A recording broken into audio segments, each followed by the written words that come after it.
Masaya nga ang fans ni Brownlee at lalong-lalo na nga siguro ang buong Pilipinas dahil sa nagawang history na naman nga ni JB.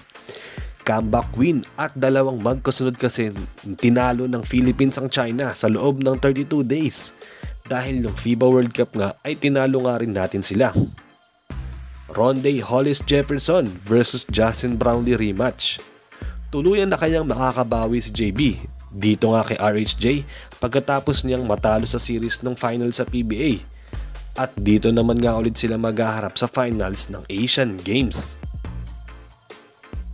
Madaming Chinese fans pa nga din ang hindi makapaniwala sa nagawang comeback ng Gilas at kahit ang NBA star na si Yao Ming na nag-effort at sumusuporta sa Chinese team ay natulala sa nasaksihan niya. Kasi 21 points nga kasi ang kalamangan ng China that time.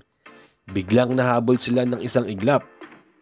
Ang pinakamasakit nga dun mga ka-sports, dalawang sunod na pinatumbangan ng Gilas itong rival natin na Chinese team.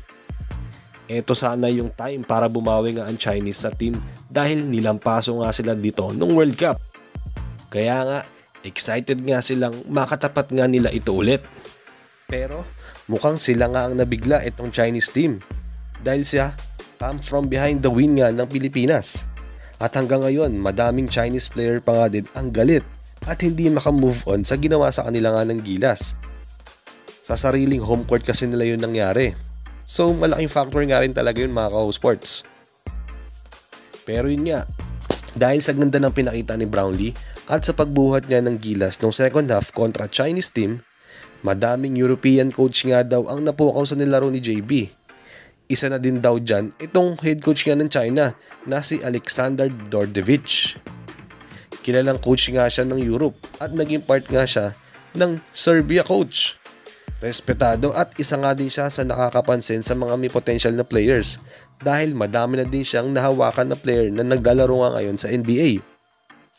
Nabilib nga daw ang European coach na si Dordevich dahil meron pa daw palang naglalaro sa Asia at naturalized import pa daw ng Pilipinas na may angking galing na may puso talaga sa laro at hindi nga sumusuko.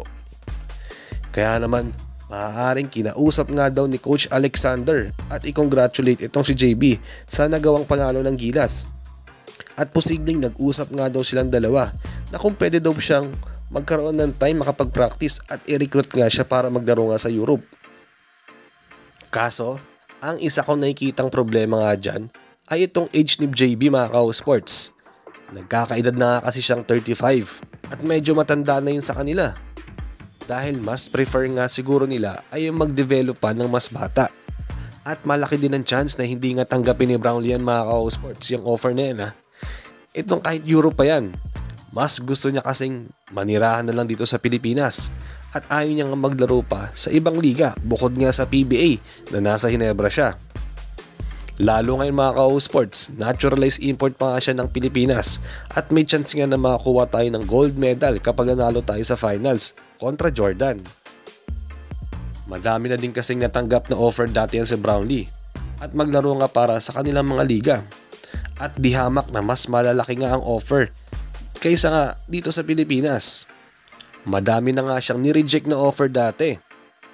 Tapos ngayon, napamahal na nga siya lalo dito sa ating bansa. Sayang nga mga ka-sports, kung bata-bata pa siguro napunta si Brownlee dito sa Pilipinas, like 10 years ago, malamang mas magtatagal pa nga siya at madaming achievement magagawa nga sa bansa natin yan. Pero even nga si Tim Cone, sinasabing mas pasok nga ang talent niya na magdaro nga sa NBA. Dahil sayang daw talaga yung skills niya. Kung bakit hindi nga siya napapansin at na-draft dati sa NBA nun. Malaking factor na din talaga siguro nung si Tim Cone nga ang naging mentor niya at naging fit nga siya sa system na pinapatakbo ni Tim Cone. Dito naman tayo sa bakbakan ni Justin Brownlee at RHJ. Nagkita nga dati sa isang championship game ang dalawang yan dati nung sa PBA kung saang natalo nga ng TNT sa series ang Barangay Ginebra. Yan nga ang kauna-unahang talo ni Brownlee sa PBA Finals. Sobrang sakit nga nun sa kanya. Lalo na sa mga fans dahil never pa nga siyang natalo sa isang final game. Si RHJ nga lang ang nakagawa nun sa kanya. Tapos nung nag-meet nga sila sa elimination, nung nag-bracket nga sila dati dito sa Asian Games, Yun na sana yung chance na makabawi nga si JB.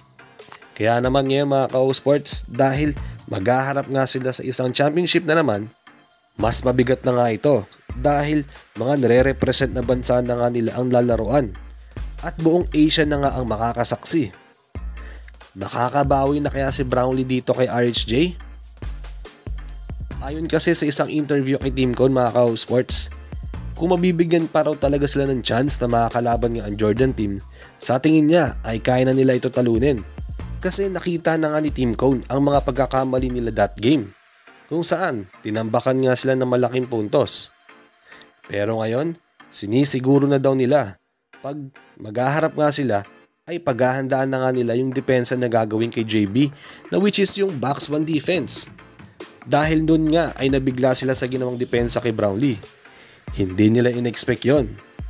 Pero dahil kilalang master of adjustment nga itong si Team Cone, ay nagagawa niya na nga ito ng paraan para malusutan ang depensa na gagawin kay JB.